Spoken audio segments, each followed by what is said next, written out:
Nabiktima ka lang eh. Nabiktima ka lang. Hindi kasi dito tumantay. Kanina.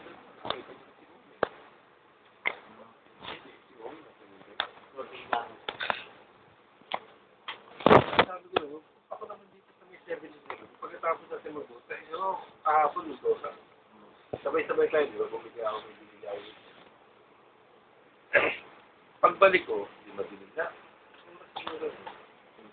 Doon sila nun, di ba? Pagbalik ko, mayroon ako napansin ng tao dito sa... Di ba may puno dyan dahil? Dito, di ba dati may siraan. Yung barbecue, alam yung barbecue. Di ba sa tapat ng may puno? Hindi nakita na ako akala ko, yung mga trabahador dito na mahilig sa Bombay doon. Sabi ko, binaliwala ako. Bakit pag ako'y dumana ka? Binaliwala ko, hindi ako makaabot mo sa puno. Tataka nga ako. Kako kaya doon. Mukha ko ito. Ginawa ko, tumakbo na ako. Bakit hindi ako makaabot doon sa puno? Doon sa isang tao nakaupo doon. Ang taki nga ako. Eh sabi ko, hindi kaya kako ito? Tapos nung talagang pinilit ko, talagang tinakbo ko eh. Na medyo naabot ko eh. Brad. Brad, ginagawa mo dyan?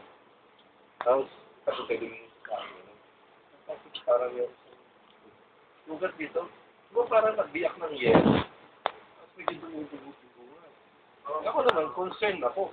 Baka ako naman nagtatrabaho doon, may infection ba? Siyempre, meron akong gamot sa boarding house. Kukunin ko lang ako, sabi ko sa kanya.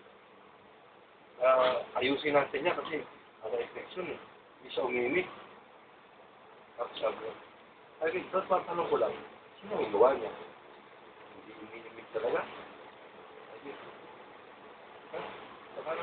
baka maano sa pulis. Sino may gawa yan? Sabihin mo lang sa akin, ayusin natin. Ano ba ang ginawa niya? Tumingin sa akin ito. Tayo. Pagkatapos sa akin ito. Siya pa nga, sino ba talagang gumawa niya? Sabi niya,